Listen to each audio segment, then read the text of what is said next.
Just wanted to let you know I seen Vicious Dave's video and I seen D Road Trip's video, and this is a response.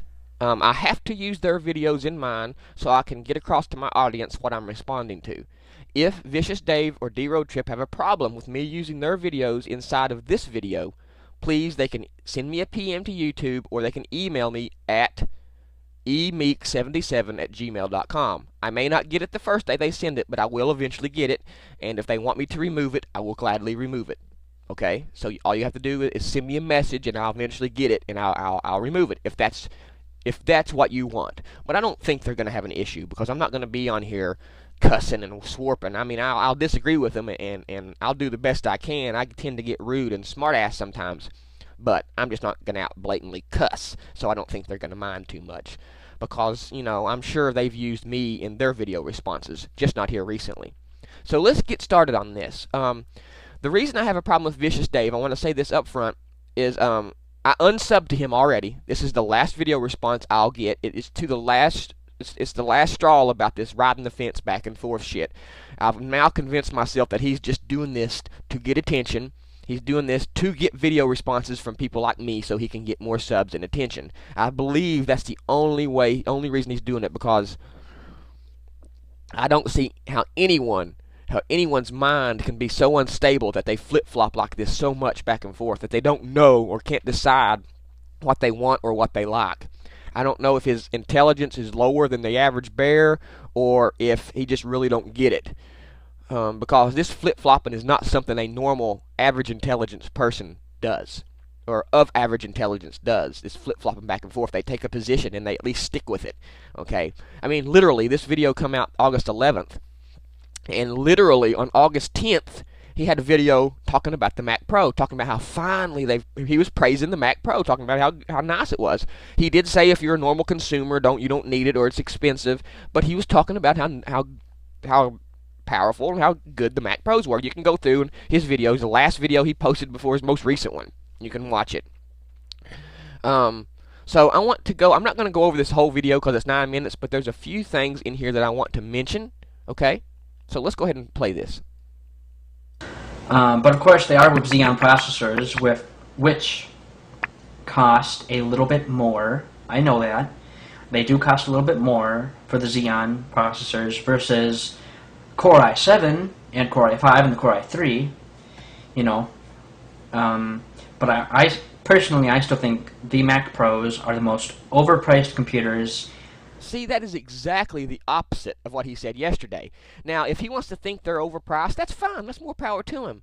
But this back and forth, one day it's a great computer, the next day it's overpriced, all because you talk to somebody different, it is really bullshit.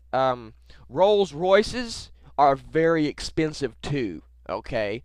BMWs are very expensive compared to Fords, okay? Do you understand? Rolls-Royce is very expensive when it comes to Chevrolets or any other car on the market. But you know what?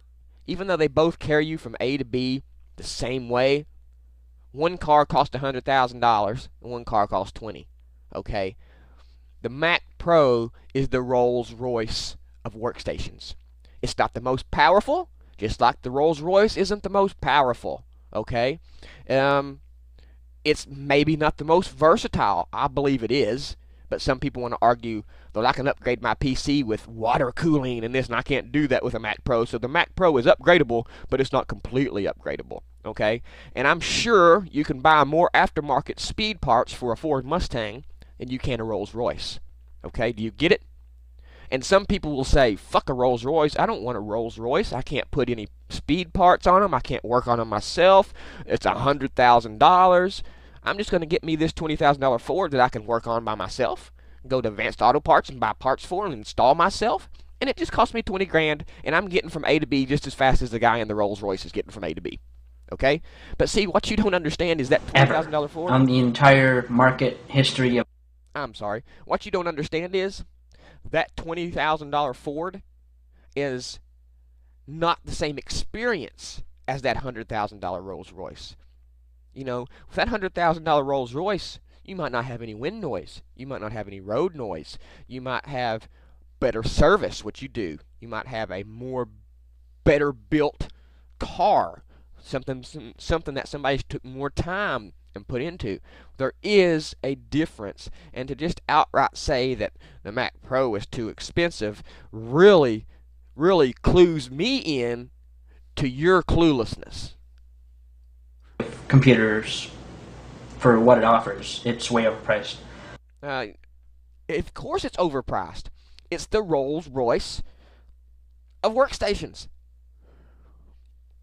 And the Rolls-Royce of anything is usually the most expensive. Okay?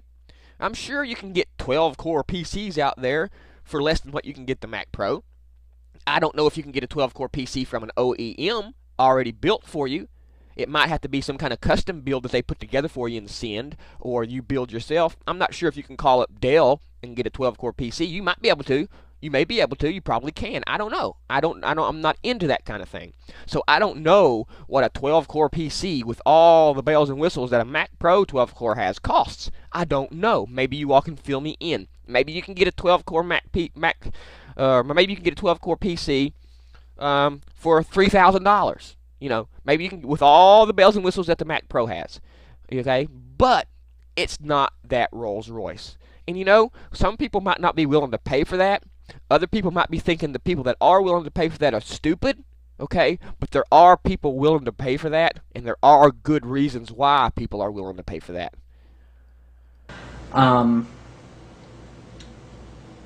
But generally, let me get back to the whole sub. And you know, this whole Xeon thing, I've owned iMacs, I've owned Mac Pros, and the Xeon is twice the fucking processor that these i7s and Core 2s and i3s and i5s are. That's my opinion. I've owned Xeon workstations, and I've owned these i7 not workstations, but I've owned i7 computers, and I've owned Xeon computers, and the Xeon is twice the computer that these consumer chipsets are. Yeah, it's not any faster, it's not any more this or that. It's just a more stable, solid experience. When I encode something, it does not affect anything else in the system. Even on my i7, if I'm maxing out all 8 threads, even on my Mac i7, if I max out all 8 threads and go to do something else that's a little more taxing as well, sometimes you can tell that your all CPUs are maxed. If I max out all 8 threads and try to run HD video, for instance, sometimes I can tell that all 8 threads are absolutely maxed because sometimes it ain't as smooth. But now with my Xeon workstation, I can max out all the processors and run HD video, and I swear to God, it don't miss a beat. Even my i7 occasionally stutters when I've got 8 threads at 100% max. My Mac Pro Xeon never fucking stutters. Never. No matter how maxed it is. Okay? So there is a difference. And when I hear idiots like you say that there's not really a difference between the Xeon and the consumer-based PC, it really helps me to understand who I'm dealing with and the mentality of the person I'm dealing with. This person can't be too awful smart or tech savvy, or they would know the difference between a consumer chipset and a Xeon chipset. Of what I'm trying to talk about, really, that I'm building up to. Because that's what I do. I build up to things, and I talk about things, and then I eventually build up to the symptom that I want to talk about. And the symptom, or the total topic that I want to talk about, is PCs are better than Macs. Woo! And there it was. The build-up. I thought he was going to have some profound revelation. You know, and the only thing he does is tell us the same thing we've been hearing for the last 10 years. PCs are better. Woo! Buddy, I got some videos of you just 2 years ago where you're on camera going, Macs are better. Woo. I'm sorry. There. I said it. It's been the past, what has it been? The past 2 or 3 videos now, I've been with PC and not Mac anymore. And you see what burns me up about that, Dave, is you're using a Mac. You're on an iMac. Okay, you could easily take that iMac and sell it to Gazelle and get more than enough money back out of it to buy you almost any kind of quad-core custom-built PC you want. Okay, do you understand? Or a cheaper quad-core Dell for $800, $900, $1,000. You can sell that iMac that you have to Gazelle or Apple. They have a used trade-in plan too. They was willing to give me $600 for my 2006 Mac Pro. Okay, that's 4 years old. 4 years old, and they're willing to give me $600 for it. So until you're willing to call Gazelle and sell them your iMac so you can go out and get one of your so-called better PCs, then I think you're nothing but completely full of shit. I'm not going to go any further into this video because it would take me forever. If people absolutely want me to, I will, but trust me, he doesn't say much more than what he's already said. Okay? So, to me, until you go out and sell your iMac and take the money that you've made from selling it and buy a PC with it, until you do that, everything you say is completely and utterly full of shit. You can't sit at home in front of your nice big shiny new iMac and say PCs are better. Okay? Do you understand what that makes you seem like? People can say, well, I made a mistake. I bought an iMac, I should have bought a PC. Okay, I understand that. Then sell your iMac. You're not even attempting to sell your iMac. You're not even seeing what you can get out of your iMac to try to get a PC. If you wanted a PC that bad, I believe you would do this. But I don't think you want a PC that bad. I think you like your Mac. I think you like the simplicity and the software and everything that goes together with your Mac. I think you enjoy it. You're a console gamer. You don't game on the PC that much. You don't have no need for a custom-built PC. The Mac that you have suits you and your life perfectly. And I think you understand this. If you didn't understand this, you'd be trying to sell your iMac, and you're not. So I'm wondering, are you flip-flopping like this just to get attention? Have you realized, kind of like I realized, that the Mac vs. PC was a good subject to get viewers and get people involved?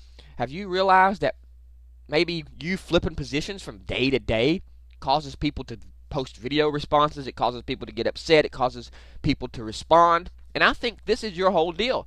I'm not going to quite say you're smart enough to figure this out. I'm not going to give you that much credit yet. But I'm starting to wonder if you're not doing this on purpose because you can't get views any other way, so now you've gone to, I'm going to go back and forth just so I can upset people and they'll respond to me. You know, I don't know if that's true, but the outright flippage of your opinion is so blatant that I have a hard time thinking anything else. Okay, so now let's move on to D Road Trip. Let's go ahead and start with some of his complaints about Apple.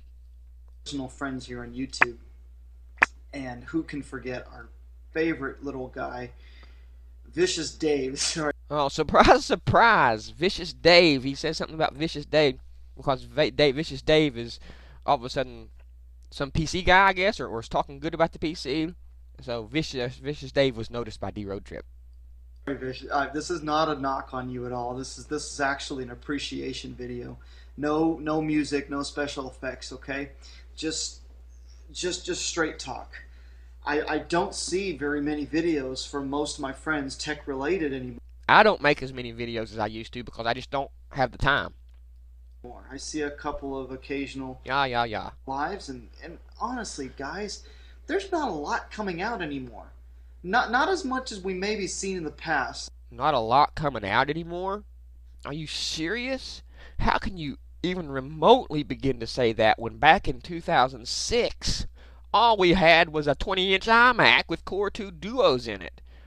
What did we get back then that we ain't getting now? There's more coming out today between the mobile market, the desktop market, the all-in-one market, the cell phone market, the iPads, the iPhone 4s.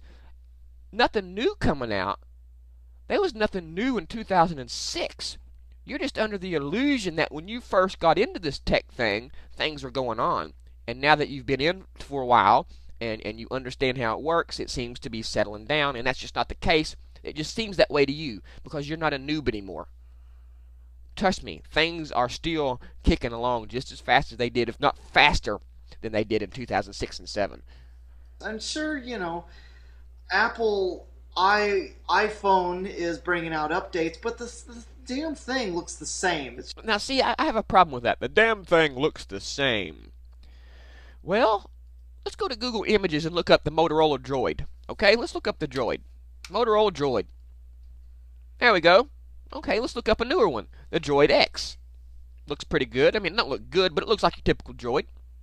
Let's search for the Motorola Droid X. Whoa! Motorola Droid X looks about the same as the Motorola Droid. I'm just not sure if it has a hardware keyboard or not. Okay, well, nothing's much changed. Let's look at the Droid 2, the newest one coming out. Oh, what? What? This is it right here? This looks exactly like the original Motorola Droid. Exactly. So, what are you talking about? The iPhone hasn't changed. Show me one fucking cell phone, D-Road Trip, that has changed more than the iPhone has from the 3GS to the iPhone 4. Show me a cell phone that has changed more than the iPhone over its entire life cycle. You won't find one. You're just talking out your ass. Just a little bit more square than was last. These are not even a little bit more square. They look like the exact same phone as they had when they first come out. Last time, and we weren't as surprised or amazed by it thanks to the uncovering by Gizmodo, if you remember that little controversy a few months back. That reminds me, when I walk into Apple stores, which I've only done once this calendar year, that's all I need to, you know, there's just there's nothing to it anymore. The new iMacs, they look the same. See, there he goes again. They look the same. Okay? So let's do this. Let's do this. Let's say iMac.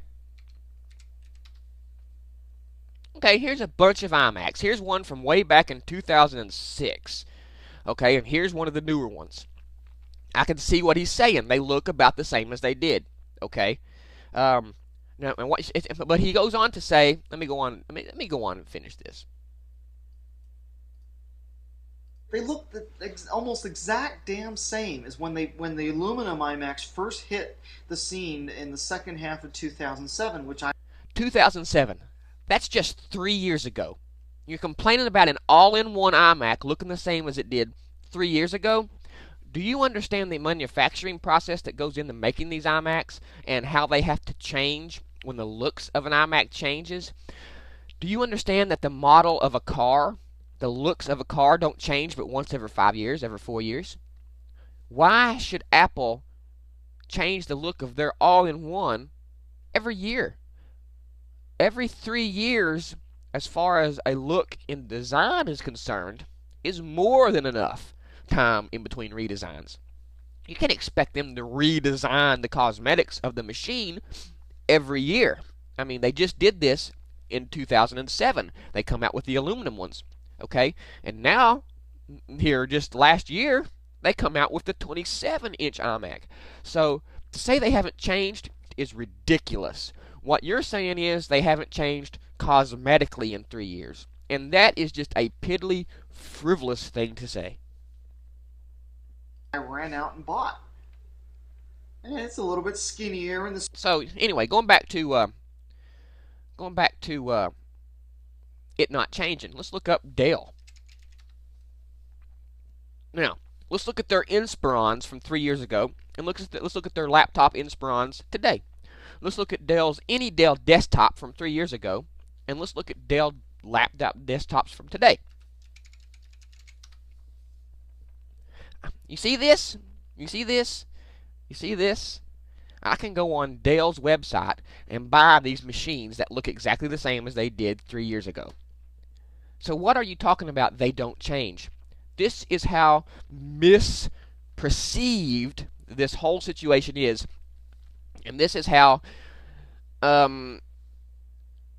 clueless people like D-Road Trip really are when they say things like, it hasn't changed.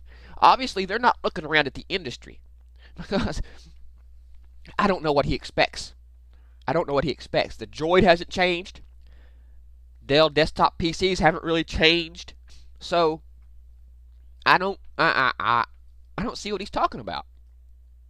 They haven't changed? In 3 years, cosmetically, they haven't changed? Bullshit. They got a 27-inch panel now. So let's go on here. Screen's gonna get bigger and bigger, starting at 21 inches. Screen gets bigger and bigger. 27-inch all-in-one is a huge deal. Do you understand what I'm talking about here? Let's look up Dell all-in-ones. So, tell me, D-Road Trip, how have these Dell all-in-ones changed much over the past 3 years? How have they changed much? They haven't. I don't know what the fuck you're talking about. Sure, but you know they don't even have a 27-inch display, do they? And they're all-in-ones. You all want to take an all-in-one and compare it to a desktop, a regular desktop with separate case and separate display, and that's your all's problem. There's not. I thought, if it could just maybe have some different colors, like a black. Have some different colors, like black? Well, dude, I'm sorry, but if something that small is causing you to have disdain towards Apple, then there's a then you have a deeper issue. I think it goes back to me and you having a falling out. That's when your bitterness towards Apple began. Straight black iMac. They had some. Sometimes Apple. Let me go back. Sometimes Apple had some keynote addresses, and they said things like, "We're going to lower the price of the iTunes Store," and please, D-Road Trip, own me here. Please put me in my place and show me the keynote where Apple got on stage and said they're going to lower the price of the iTunes Store. What do you mean by that? Lower the price of movies? Lower the price of TV shows? Lower the price of music? Lower than 99 cents? I remember back when they went to tiered pricing, some tracks went to 69 cents. Is that what you're talking about? Because I've never heard Steve or anybody get on stage and say we're going to lower the price of the iTunes Store. The only time they fluctuated the price of the iTunes Store was when they introduced tiered pricing. Take a look at our new iMac coming out, shipping in 6 months, and it will be a black iMac. Now see, I may be wrong, but please, if I'm wrong, go get the keynote and prove to me I'm wrong. But I've never heard anybody get on stage since the year 2006, or any year as a matter of fact, and declare they're going to have a black iMac. With the white Apple logo. With a white Apple logo. I don't remember that ever being in any keynote. And I thought, wow, I can't wait. And I'd be going to the Apple Store, be asking about it, and they act like they don't know anything, That was about the start of me not getting good service at the Apple Store. And the start of you not getting good service. You go in and ask for a product that's never been announced, and they're giving you horrible service. I felt like I don't think I know too much, and I shouldn't know more than they do. It seems like to me you don't. You go into an Apple store and ask for when the black iMac's going to come out. They tell you there isn't going to be one, and you think you know more than them? But most of them, they just want to talk to someone who's completely oblivious to technology. And they just now, see, that's complete bullshit. People in the Apple store to the Genius Bar just want to talk to people who are completely oblivious to technology, and they just want to say, hey, look at this shiny new Mac. That is the most biased, bitter statement I've ever heard come out of his mouth, and this is proof that he's a bitter individual towards Apple for some reason, because what he just said is not true. I've been to Apple stores before, and that is not the impression that I get at all. He gets that impression because he wants that impression. He goes into the Apple store thinking all these guys are a bunch of pompous jerks, so he leaves with that impression too. Come in and they have a 5-year-old Windows 98 computer or something like that. And he's like, well, let me show you how great Mac is. See, I've never seen anybody come into a Mac store with a Windows 98 computer. Total exaggeration. Dave, I just want to say, don't cave in to Mac fanboys. Don't cave in to Mac fanboys. Okay, I'm all for that. But don't fucking cave in to PC fanboys either. Okay, not caving into somebody is honorable, but talking how great the Mac is one day and then the very next talking about how shitty it is not honorable at all. Apple fanboys I mean, you want to take a position? Great, take a position. Don't let the other side influence you. But take a fucking position, for God's sakes. for that matter. Don't cave in. It's all right to like Apple for their strengths, and it's really all right to like technology. You know, whether it's in the Yes, it's alright, but it's also alright to have an opinion about technology. game consoles with Xbox. Don't come in with this bullshit, all technology is created equal, let's just be happy. You know, be just a technology fan and love all tech. No, fuck that. Fuck that. I got fucking preferences in technology, just like I got fucking preferences in cars and clothes. Ain't no fucking difference. See, him talking stupid is getting me all riled up. I'm sorry. Time to calm down. I showed you the video of me going through the Microsoft store. I just had the most fun. He had the most fun. I mean, the Microsoft store is a complete and utter ripoff of the Apple stores. Well, you can thank Apple for Microsoft having that store that you just love so much. Again, what are you using to make this video on? My life, and I can't wait to go back. I'm not sure if it's a Mac or a PC, but I'm pretty sure you use your Mac to edit these videos. So that's the point. Okay, you use a Mac just like Vicious Dave uses a Mac, but you still want to get on camera and say bad things about your Mac, and that's okay. That's all right. I say bad things about a PC, but you know what? I don't use one. If I used a PC and didn't like it, I'd sell the fucker and get a Mac. If you're using a Mac and you don't like it, sell the fucker and get a PC. Again, it just happens to be about 2.5 hours up the road for me, so I don't go there as often as I'd like. The Microsoft store, it's freedom and It just makes me giddy. it's power. There's nothing on a PC that you can't do. I mean, What? There's nothing on a PC that you can't. What? Let me let you be fair. I'll be fair. I'll let you finish. in other words, you can do everything on a PC that you can on a Mac. Granted, I've had some of my software from my Mac for a few years, and it still works great, such as Final Cut Express. Oh, so that means if you like a PC and you want to be in the PC world, you're still going to have to keep a Mac around too, because you like to edit your movies and stuff on a Mac, right? So what's that got you doing? Investing in two separate machines. You know, that to me is moronic. With a Mac, you might not be able to get into it and upgrade to the newest RAM or upgrade to the newest GPU, but you can install Windows natively, okay? I don't spend money on hardware like I do software. I buy one set of hardware and it does me for years. But throughout those years, I'm continually buying software and running into applications that I need to use for my business or for my daily life. And these applications that I run into that I need are usually on both platforms. I'll find one on the Mac that I like that's not on the PC, and I'll find one on the PC I like that's not on the Mac. But you see, with my Mac, I can install Windows 7 natively with Boot Camp, and I can run any single piece of software that I want on one machine. I don't have to keep two machines at my house, one for editing and one for everything else. I got my Mac, so you all can glorify your options in hardware all you want. We can run any software from top to bottom, Mac or PC. And for me, that's way more important than being able to upgrade to the newest GPU. And I'm not going to go on and finish this video. I've already been going on long enough. If you all want a part 2, I will. Those are just a few things I had to get out and say. Well, let me go ahead and let him finish what he's saying. Which I do most of my movies on.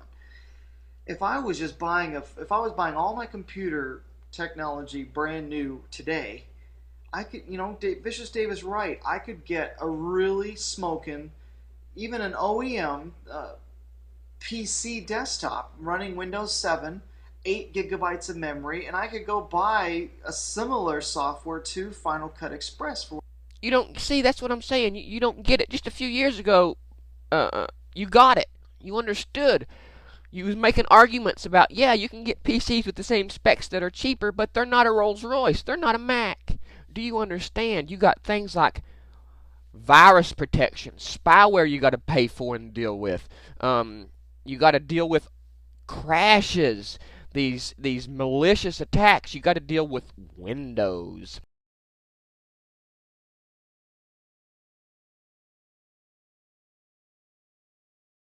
Okay? Do you understand? With a Mac, I don't have none of that shit to worry about. With a Mac, I can run the best of both worlds, whether it be PC or Mac. There is absolutely no point in going out and buying some big gaudy desktop in a separate display with all kinds of wires coming out the back just to save a few $100, when in the long run, with my Mac, I'm going to be able to run both types of software. If you just get a PC, you're limiting yourself to just the PC world. You get a Mac, you're not limiting yourself to just the Mac world. You can install Windows on it and run Windows only if you want. So tell me why this is not worth the extra price. Why is it that running OS X applications natively, or having the choice to run Windows applications natively, or the whole operating system natively, having that choice on one set of hardware, how can that not be better decision making when you buy? How can that not be a better choice? Because it's more expensive? The PC is a better choice because it's cheaper? Is it all about money, or are we getting technology to be functional? I don't understand what you're really saying here. You could go out and spend all your money on a new PC setup, and that's great. Or you could go out and get a Mac and have Mac and a PC setup. Why would you limit yourself to just one platform, while with a Mac you can have both platforms? Granted, you can't upgrade hardware on your iMac like you can your PC, but think of this. Some people go out and buy all-in-one PCs.